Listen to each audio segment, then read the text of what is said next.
Welcome back, everyone. I'm here with Staff Sergeant Retired Dave Brown. Dave, welcome. Thank you for having me, Sean. So I used to work with Sergeant Brown when I was at Fort Irwin in the Mojave Desert. After he retired, he lived and worked in Tonopah, Nevada.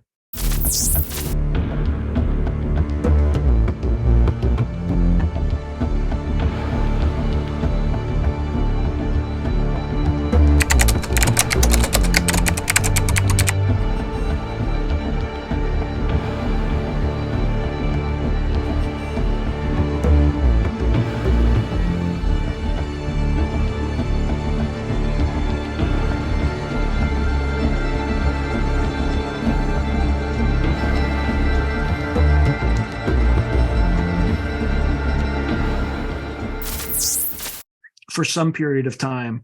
And today we're going to talk about an odd incident. I wouldn't say high strangeness, but it is related to potential high strangeness.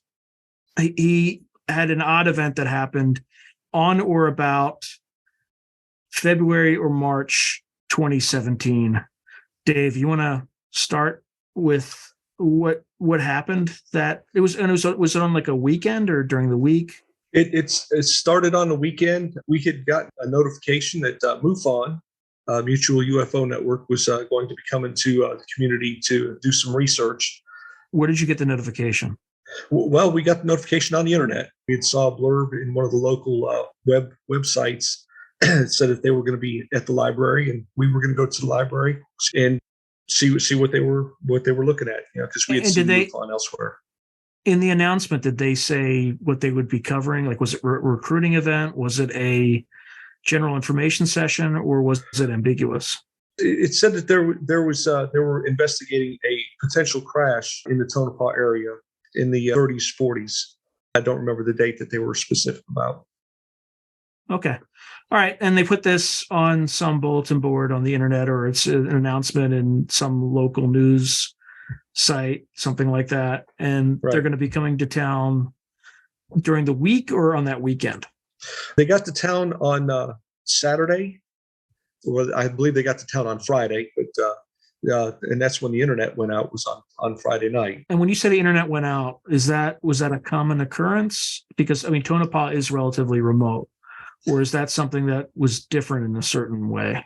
It was different in the fact that it lasted for more than a couple hours. Typically, when the internet goes out in a place like Tonopah, it's based upon landlines. And after that, it comes back on after about an hour or two, whether it's a dust storm, which takes out the lines or whatever. So, but yeah, it's just normally a couple hours. But what was the weather like during that particular visit? It was cold and a little bit blustery. It was a little rainy. Of course, Tonopah is up at 6,000 feet elevation. So unlike the lower portions of the desert, it sees a little bit more precipitation. So, but it wasn't storming weather, but it was rainy and cold. Like rainy, kind of drizzling, not. Yeah. Okay. Yeah. Not really weather that would necessarily take out your. No, heavens, no. No high winds or anything like that either. So. Okay. So they announced they're coming to town on a Friday. The internet goes out on a Saturday, and they decide to go to the library, and they're asking for anyone who has information on this alleged crash back in the 1930s or early 1940s. That's correct. They had said that there was a potential crash, and they had information that crashed in the Tonopah area, that the vehicle or whatever debris was recovered by somebody in a pickup, and they were looking for further information to that end. Okay. All right. So that's intriguing enough as it is. It's a very small town, relatively isolated. I've been there once. There's nothing there. It's also where the stealth fighter was tested in like 88, 89 time frame. Right. So there's not even a hospital there now. Back then, I'm not even sure if there was either. But the hospital leaving was happened probably about a year or so before I got there, and they had a small clinic, and that was in the process of shutting down as well. The town had been shrinking for some time. It does support the Tonopah test range, A lot of the folks who work at the test range, which is part of the Greater Nellis complex, reside there. And then they drive over to the test site from there, or they bus into the test site and they do their classified work and come back home. They'll be out there for 2 or 3, 4 days at a time, and then they'll come back. So there's a lot of, you're saying a lot of government employees or people who are working for, like at the S4 or the area. Or contractors. Yes. I wouldn't say it's a lot, but there's enough. There's at least 30 or 40 in a community of about 2,000 people. So. Okay. And how would you know that? Is that in, because of what your job was then, or just was it? A little bit of both, but mainly we lived in an apartment there, and unless you're from there, you own a home there. So most of us lived in apartments, and several of the gentlemen who would go out to what they call the man camp resided in those apartments with us, and they'd be gone for 3-4 days at a time, and they say, well, Bob's going to be back, in a couple of days. He's out, and they would never talk about what they were doing out there. So, which was, having been in the Army, I understand, there's classified stuff, and, and I wish I really had some juicy story to tell you about the test range, but I really, nothing about that. So. No, it's actually, I think, more credible the less outlandish the story, right? Right. And I know you, you used to work on my team, so I know and trust you, and I've been in lots of binds where you would save me. Well, yeah. Anyway, well, that's neither here nor there, but I would tell a major, no, we're not going to have enough to do this, and I said the numbers say we don't. It's like, oh no, just do it anyway, just give them anyway. I'm like, all right. And then I would tell you in advance, and I'm like, just get ready to prepare the people who are going to be upset that they have all this extra ammunition that's coming back. And you'd be like, all right, damn it, sir. Okay. And then, as I would predict, they would turn in all this loose ammunition that I predicted they wouldn't need, which they didn't. And then I would just tell the major who the XO was at the time, like, see, sir, I told you. He would just smile. It's like, I know. Okay. Anyway, so they have this event. It's scheduled for a Sunday, a Saturday. It was Saturday around lunchtime, I would say. Okay. It's people were going to come from out of the community, out of the immediate confines of the town itself. It was going to be a drive for them to get there. So they hold events like that a little bit later in the day. So 11, 12 o'clock would probably be about right. Okay. So you walk in, and where do they hold this event? At the library in Tonopah. Okay. So you walk into the library. Are you with anyone, or are you just by yourself? I'm with my wife. Okay. My wife and I went to this. All right. So you walk in, and about how many people are in the room with you when you arrive? Upwards of 20, maybe 30 people are in there. There's about seats in there for about 40 people, but it wasn't packed to the rafters or anything. But there was a good contingent of folks there. And then, how many people were there who were representing MUFON? There was only one that I can remember from MUFON. I think we had like 1 or 2 slides they showed, talking about, just various information, nothing really tangible that you could really sink your teeth into and say, oh, this is where this is where that was. So very, very simple, nice lady, mid-40s, brown hair, just average looking person like the rest of us. And how did she introduce her? I know you don't remember her name, but did she announce herself as like a doctor of some sort, or just a Miss So-and-so? She said, I don't believe she said she was a doctor or anything, but she said she represented the Mutual UFO Network, which, was an organization I was familiar with from TV shows and whatnot. Which is a nonprofit organization that tracks UFO incidents, right? Yeah. And tries to determine if, they could be ruled out as like headlights. And they're not a debunker organization, but they're actually trying to make sure that whenever there are sightings, that they try to rigorously account for them and try to explain away anything that can be naturally occurring. And then if there's not a good explanation for it, they kind of just log it as another case and, put it in their database, et cetera. Okay. Right. Yeah. Okay. So they call this event for an incident that occurred 80 years in the past. It's about 70 years in the past. Yeah. It's Okay. 30s, 40s. They said that there had been a crash of a unidentified aircraft. Did they in say the there air. had been, or they believe that there had been? They believe that there had been, and they had Okay. information that said that an individual with a pickup or a large flatbed truck had picked up this object and hauled it off. So they were looking for information as to who the person may have been, where they may have taken it to, and any information on that they could find. And of course, this is 2017, and we're already 70 years removed from this or more. So a lot of the people in attendance wouldn't have been old enough to know anything.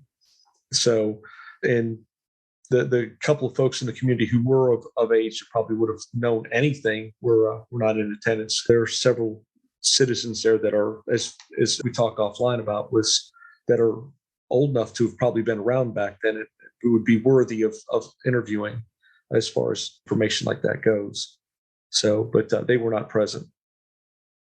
Okay. So my alarm bells are already going off a little bit because they have this random meeting in the library with just people off the street where they're trying to get information from when they could have easily just discreetly gone and talked to or contacted or just looked at a phone book or Right. the census and just talk to a few people in the town to find out who the elders are and then just talk to them directly. Yeah. So what do you think was the purpose that they brought these people in who would obviously very unlikely know anything about it? Well, I think if somebody does have a UFO in their garage or shed someplace, somebody may know, well, my uncle, Johnny's got this thing. I don't know what it is. It's been out there and he died, several years ago. And potentially to get, some type of information like that, so that they could go out there and take a look at this. Nevada is very strange in how it protects everything out there. So if you come across an old car sitting out in the middle of the desert, it's considered to be historical. And you're really not supposed to take anything off of it. You're supposed to leave that car as it sits there. And so if there were UFO crashed out there or something, that's just as historical as anything else, I would imagine. I imagine they were really trying to get that personal information that says, well, hey, my uncle has this. This could potentially be what you're looking for. I haven't seen it. So this feels like a stab in the dark. It feels like they probably tried everything else, and it's like a stab in the dark. So that to me would be the most likely scenario. Or especially if you get somebody young and they're very excited because they don't know who MUFON is, and oh wow, yeah. Like I said, Uncle Johnny's got this thing. He recovered, from out in the desert, back when he was young, and he's just been hanging on to it, So I think a fishing expedition is really, trying to cast a wide net and see what they can cull out of the catch, but nobody was really forthcoming with anything. You said she showed 2 slides. What were the 2 slides? I believe, if I remember correctly, the one was like a drawing of what they believe the truck with the little spacecraft and the tarp on the back of it. There was nothing. So they actually had like an illustration of what they. Yeah. They had a vague idea of what they were looking for. They said pickup flatbed with a tarp and a UFO on them. For just to keep the conversation short, a UFO on the back of it. So that's one slide. What's the other slide they showed? And I don't remember exactly what the other one was, because like I said, I got to the point where I was kind of like, I started asking questions, and that's kind of where I kind of lost. Yeah. So, and this is for the audience. Like, somebody who's watching right now is like, okay, so what? MUFON showed up at this event. Like, okay, they probably show up at a bunch of other events, investigating alleged incidents and stuff like that. Like, what? Why are we talking about this? Why is it special? So, you said you have 20 years of government service. Well, actually, far more than 20 years of government service. I have 40 years of government service. Yes. Right. 20 years in the U.S. Army. And then I'm not going to allude to what you're doing now, but you're not doing secret stuff now. You're doing kind of a government public service job. Yeah. So you're not in any like secret, squirrel program doing anything like that. No. But when you were in nothing. the Army, you would have held a secret SCI clearance, right? Yes, very much so. Okay, so you had to fill out an SF-86, go through all that stuff, and the government trusted you, and you were 19 kilo, which, for those who are uninitiated, you were a tank or an armored vehicle crewman. You spent most of your time on M1 tanks or the equivalent. Based at the National Training Center, it would have been the old broken down Sheridans. But okay, so you had a position of trust as a sergeant in the U.S. military. You had people who reported to you, etc. In other words, you are a trained reporter. Yes. Okay. So everything seems, it's a little fishy that the internet went down. All right, that could be coincidental, but it's still down during the course of this meeting. Yes, because we can't pull anything up on our phones. Yes. Okay, and they're presenting this thing, this fishing expedition, and you raise your hand and you ask a question. What question do you ask? Well, the first question I asked, size, activity, location, time, right? Where did this happen? That's what we would call a salute report, right? Yes. Well, we when I was doing size, activity, location, uniform, time. Yes. What was E? Equipment. Yeah. Yes. Well, we had broken it down a little bit shorter to SALT: size, activity, location, time, for bullet reports. But yes, I asked, where did this happen? And that's when the fun began. So describe the reaction on her face. What was her facial expression? How did it change? Did it? Not really. She was very pleasant through the whole thing. But when I asked, she said, with a small smile on her face, "I can't tell you that." Not. And it wasn't. We don't know. It wasn't. Not. We don't know. Yeah, we don't know. Not. I don't know. Not. We're trying to figure that out. It's literally, I cannot tell you that. Yes. Which implies that she knows exactly where it is. Yes. But she can't tell. Okay, so why? So what's your next question?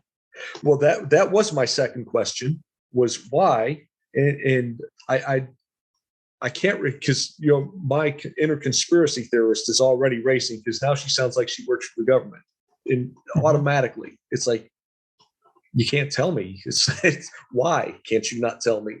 And she says, now, we're not. Now, but to interject, this is the point at which a perfectly reasonable nonprofit organization might be able to disentangle itself from this.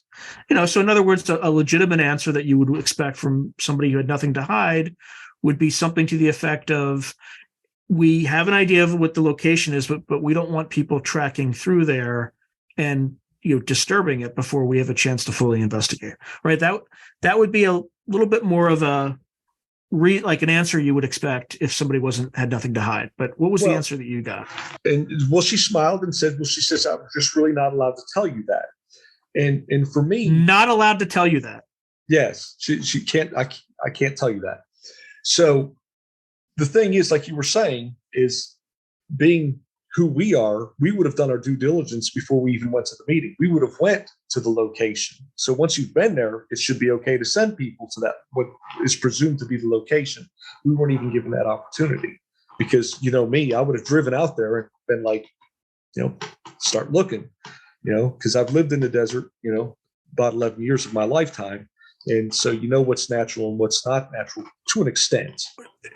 Do you think there's a chance they already knew where the site was, and they already knew something was out there? They already knew that there was a debris field, and they had been monitoring the debris field, and something had been disturbed in the debris field, and they were trying to see if somebody, had been there. I mean, that's potentially a good avenue of approach, but again, they would have done their due diligence in the first place, and there wouldn't have been anything left out there for anybody to recover, whether it's MUFON or MUFON, joint MUFON government kind of operation or whatever. Somebody would have been there and checked that debris field. I mean, you go to Roswell, what are you going to find in Roswell? Not a lot of anything, because it's been picked over pretty well.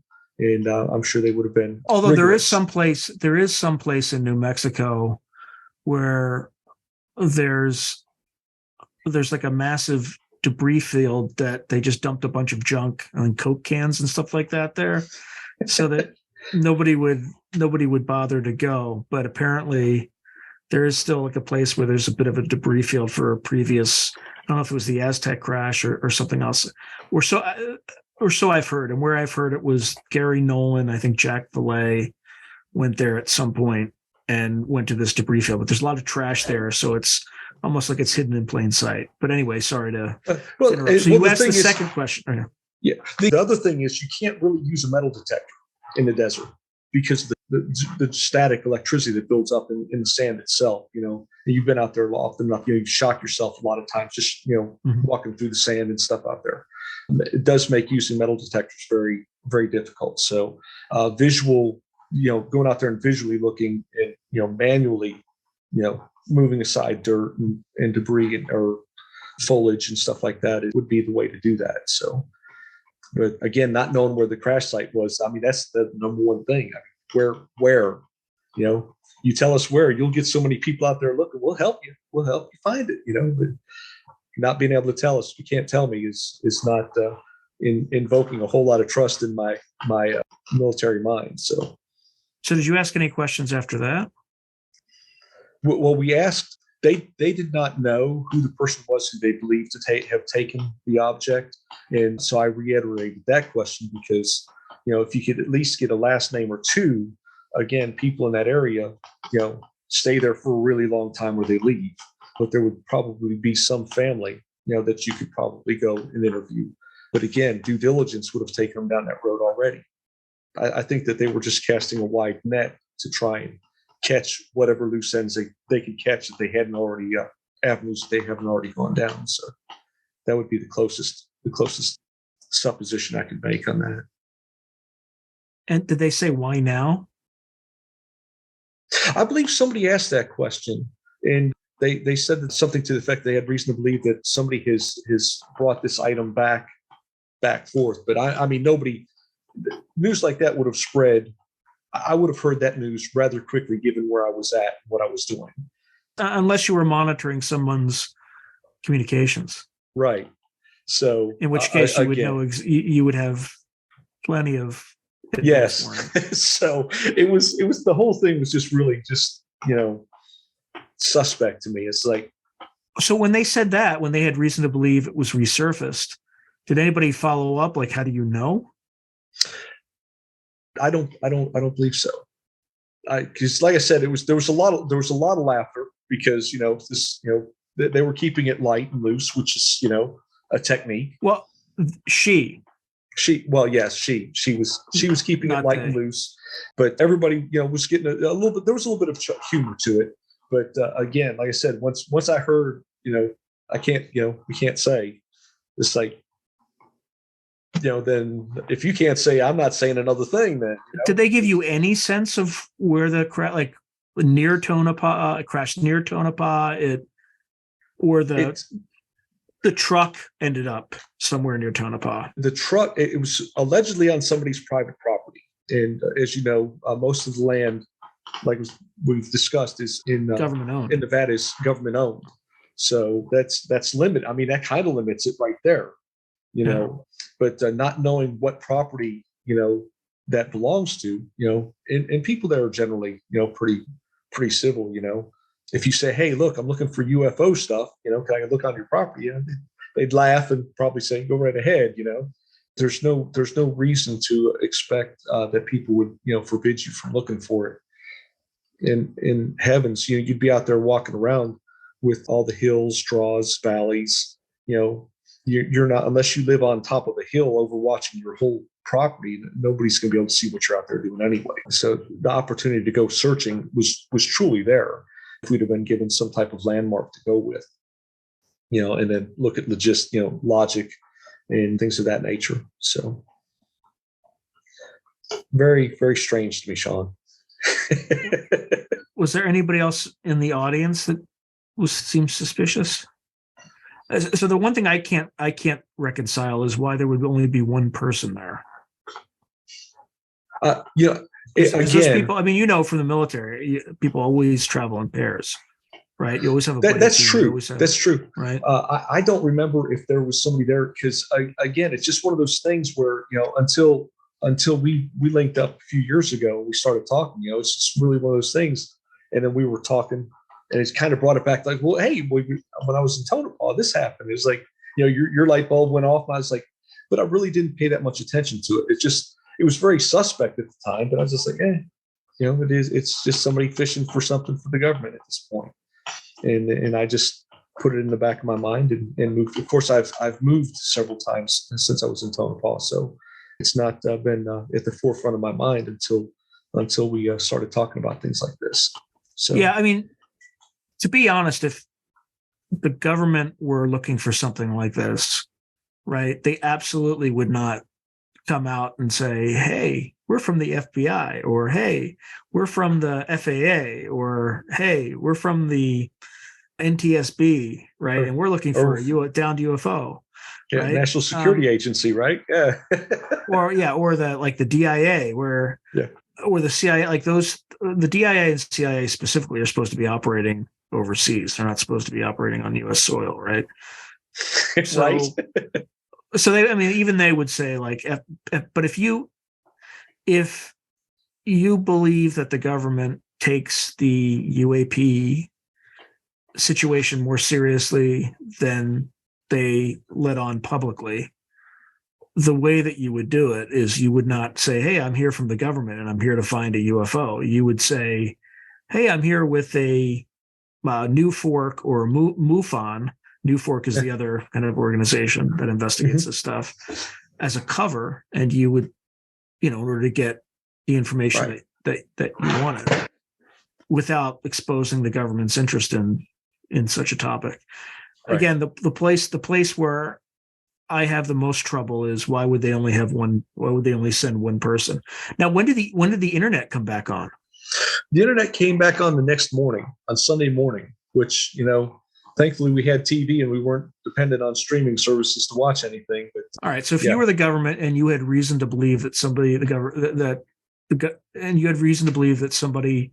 had changed hands with this thing or had resurfaced it, you would want enough time such that the person you're looking for doesn't know you're coming. And the only way to do that would be to shut off the internet, which what that tells me is they found whoever they were looking for pretty quickly. Well, I would think, and Tonopah is isolated. There's basically one road that cuts through the middle of town and then and then it intersects with Highway 6. So there's only 3 ways to get there. And the fourth way is over a dirt road going to Silver Peak, over to the lithium mines, which would not be traveled, by anybody, not with a 4-wheel drive vehicle. So did you notice any effort to shut down the heavy construction on the roadways, anything like that during that period? No, not at all. Not at all. Okay. That's that time of year, the tourist traffic through there is pretty lean. You'll see more of that once the weather starts to break in the springtime and such. But like I said, it's up there at 6,000 feet elevation.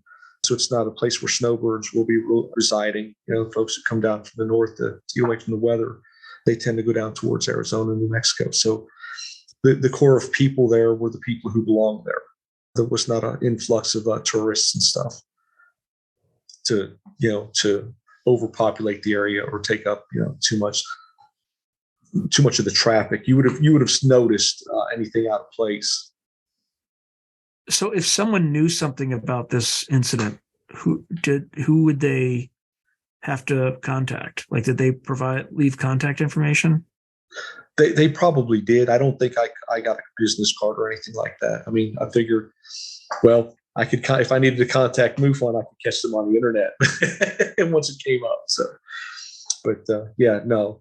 If she had cards, I don't believe we took one, because I had just kind of reached the point where I was like, this is BS. And this woman's not going to give me any tangible information, because you're pissed off because you felt like they were lying to you. You thought they were the government. So if you're going to lie, if you want me to help you, just say you're from the government, and I'm happy to provide any and all information you need. But if you come in with a cover and you're lying to me, then and it's transparent that you're lying to me, and like go pound sand, right? The thing about being out there for me was I would just on a Saturday I would just get in the truck and take my wife and we would just go. And we'd go someplace. We'd go down to, of course, the airfield is where Chuck Yeager learned how to fly. And so there's all kinds of neat little things to go see and dirt roads to travel down. So for me to go out on a Saturday and a Sunday in search of something like this, because what else is there to do in Tonopah? I mean, aside from watch TV and, there's very, very little sports going on there. There's just not a whole lot of anything going on there.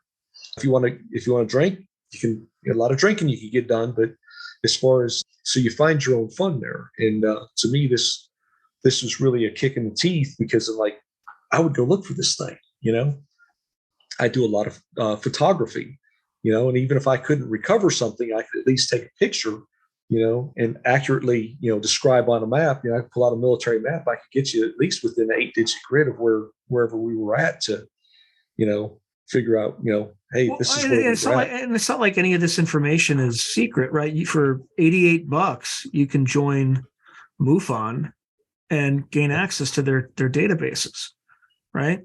So one way to check this is to see if there's any crashes in that area, or alleged incidents in that area in the late 30s. Is it late 30s or is it early 40s? I would say it's probably pre-World War II. I would say it's pre-World War II, but also in that area, as you know, the Hawthorne Army Depot is to the north. The mines and Gabs, I believe they mine magnesium, which is needed for explosives. There's some form of mineral, so there's a lot of military stuff, so if you think about how, UFOs center around military style, facilities and stuff like that. Of course, it's pre-nuclear war. Well, as far as Americans are concerned, we don't know what that's all about. That has a very large military influence through that whole area. So, given, UFO sightings around military installations, I can understand why they're there. I mean, if I was an invading force, I'd want to know what the enemy's military was doing and what their capabilities were. But the area was so isolated back then. I mean, it's isolated now, but even back in the 30s, it would have been even more isolated. Those roads probably were dirt coming out of Las Vegas and heading north and whatnot. So, yeah, it's the whole thing is just, like I said, we left out of there with the sense of, these guys are just here. They're actually a sub office of the government. This woman. Well, I'm speaking of them because MUFON is an organization, so I'm referring to the organization. But yeah, so this lady's here, and she's just here on a fishing expedition, and from the sounds of it, she's actually just a mouth and earpiece for the government, because the government's the one that tells you we can't tell you that. It's the government that keeps secrets, unless it's maybe some double top secret arm of a corporation or something looking for technology. But yeah, it could have been a corporation. You're right. It could have been a corporation on a fishing expedition. But that's getting really sci-fi at that point. But to me, or it could be a corporation working, that has a non-disclosure interest, that is a subcontracted by the U.S. government to work on this, right? So, but yeah, it's the whole thing is just left the bad taste, and I think that's probably why after the fact it's just kind of like bump it, clowns, expletive. So, so it just really, it was, again, like I said, it was just kind of one of those things, we thought it was weird losing the internet, we joked about it. I've made comment about that in a stand-up thing I was doing one day, talking about, just weird stuff happening. But yeah, it sucked. When I left out of there, it just felt like it sucked. It just, we wasted an hour and a half, 2 hours of our time, to not get anything from this. Yeah. They had a couple laughs. Free donuts. Yeah, it's like a one-sided conversation. Yeah. So, I mean, that was pretty much the gist of it. And then I never bothered to go out looking for UFOs. So, yeah. But I would gladly have been out there, hoofing around the desert looking for something, So, yeah, it just was really a big turn off at that point. Was there anybody that weekend, or not that weekend, but within the week prior, the week after, who died. Like if you looked at obituaries during that period. Oh, wow. I'm thinking like an intelligence guy, right? Where if somebody who they suspected had it. I can't, the nature of my job, I would have known if somebody had. Again, where I was at and what I was doing, I would have or should have known, but I don't recall, especially if it was a prominent person. I definitely don't remember anybody prominent that had passed away. Any major sales of property during that period of time? No. I mean, at that time, they were building the big solar complex was still being constructed back then. And of course, you have Round Mountain, which is an active gold mine. You have some small scale silver mines in operation in the Goldfield Tonopah area, run by private operators. So it would have been if somebody prominent would have died, I definitely would have known that. And if there had been a big, large swath of land, did property change hands? Probably so. But anything on a large scale, I didn't hear about, or I don't recall. So the key players in that community are still the key players. They've been there for, upwards of 70, 80 years. And a lot of that land is held within the families, much like rural Tennessee. The land, you go out a lot of these roads here, roads are named after the family that lives up that road in that hollow. So, and it's not uncommon. And that's pretty much the common theme there too. The land stays in the family. It may be divvied up a little bit, but in order for a large piece of land, they'd have to extricate a whole lot of people, I think, because as the decades have gone on, those families have grown and they haven't really left. So they just subdivide the land that they currently own. And exactly. So they build Meemaw and Meet Papa, they get them a new house and, somebody else brings in a trailer or builds a new house.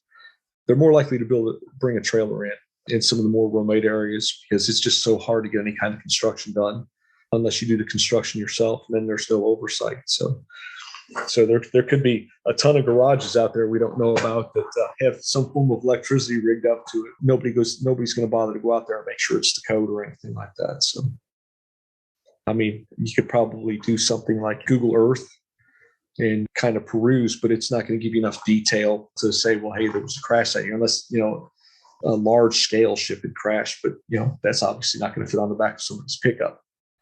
So if it fits on the back of a pickup, how big are the people that were flying it, Or are we looking for a piece of former military debris that somebody's lost track of that's now kind of important? Yeah, doubtful if it was in the late 30s, early 40s, right? I don't think there's anything that...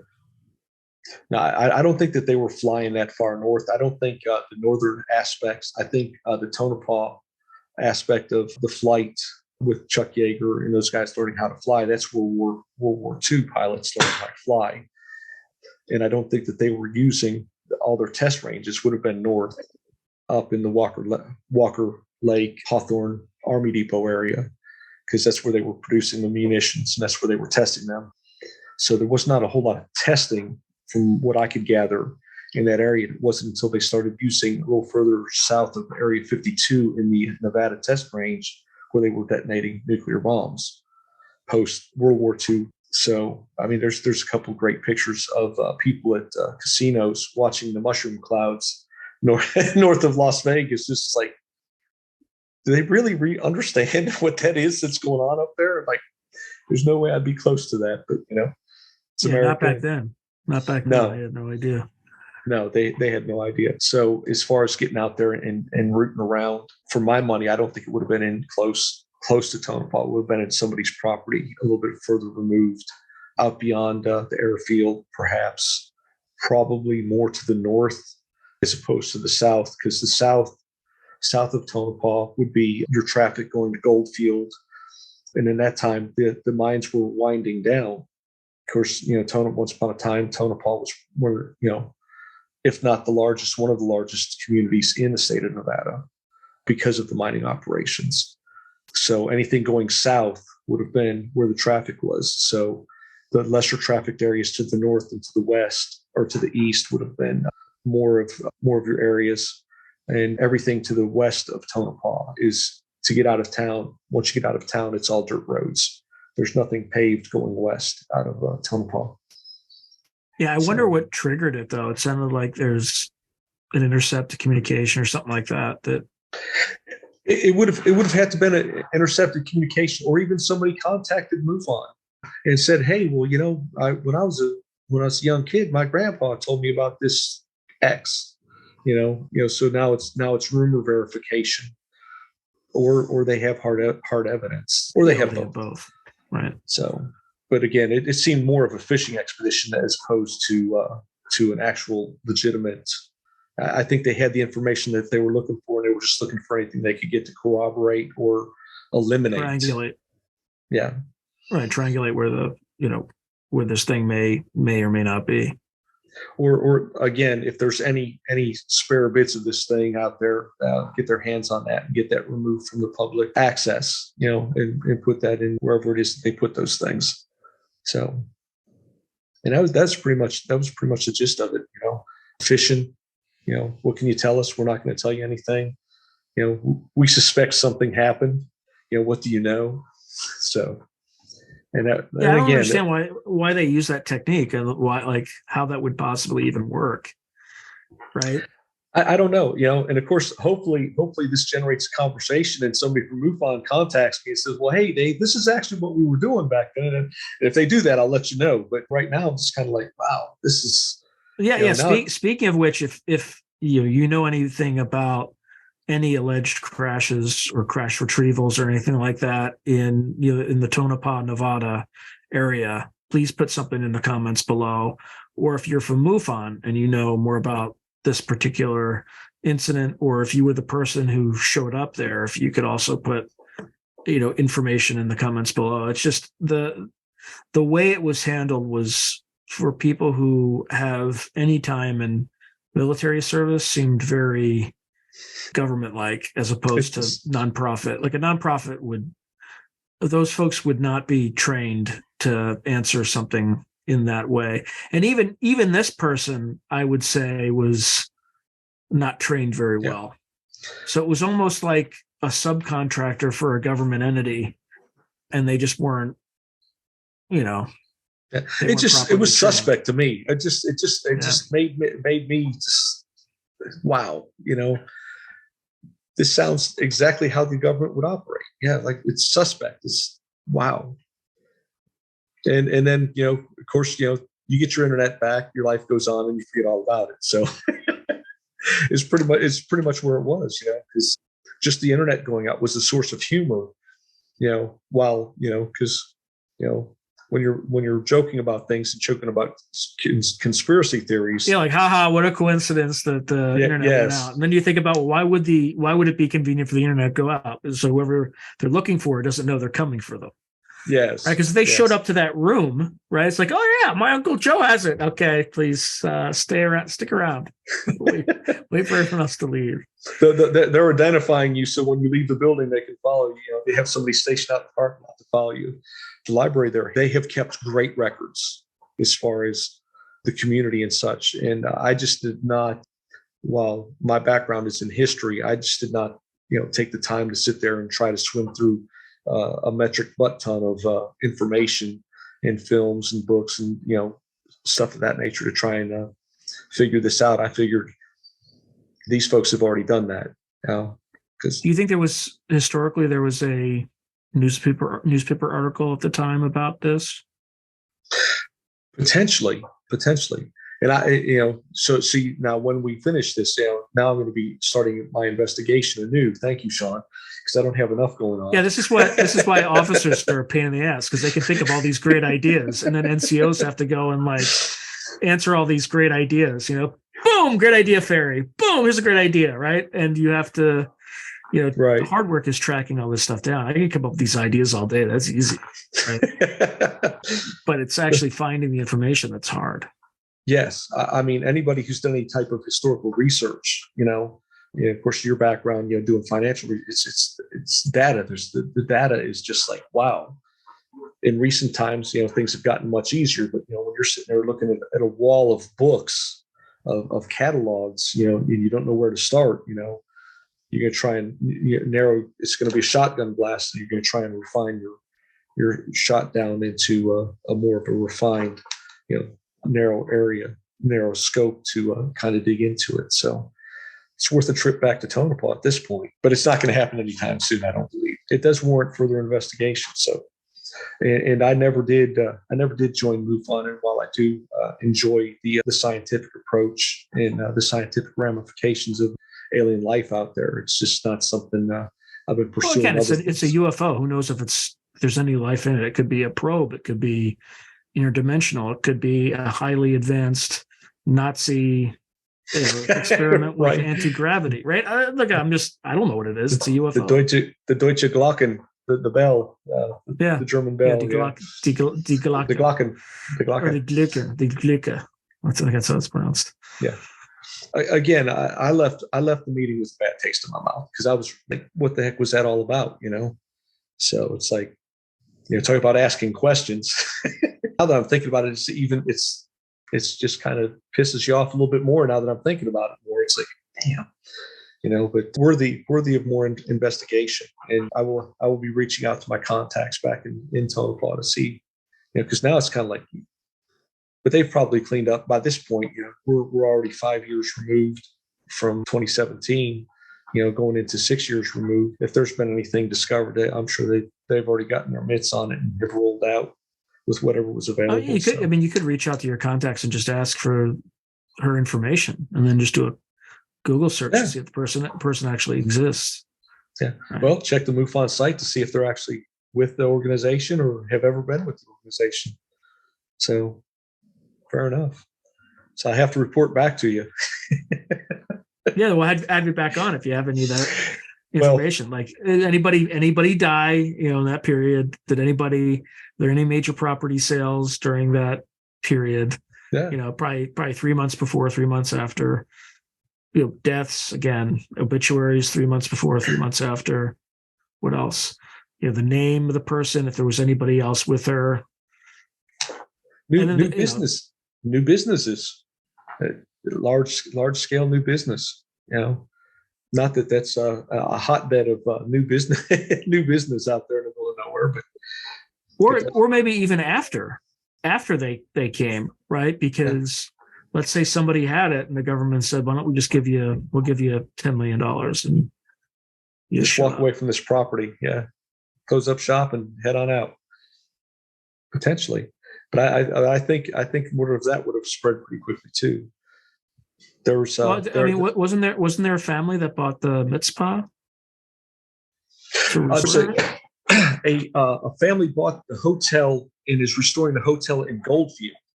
But there was a family that bought the Mitzpah too, which is the hotel in the Mizpah. Tonopah. The family that bought the Mizpah, I don't think that I think they bought the Mizpah, and then next to it there's a casino. I think all that is becoming part and parcel of the same.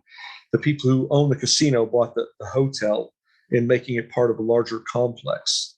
Yeah, they're like a wine. They're like a wine family. Yeah, exactly. They're over in Northern California. So, but man, that's wow.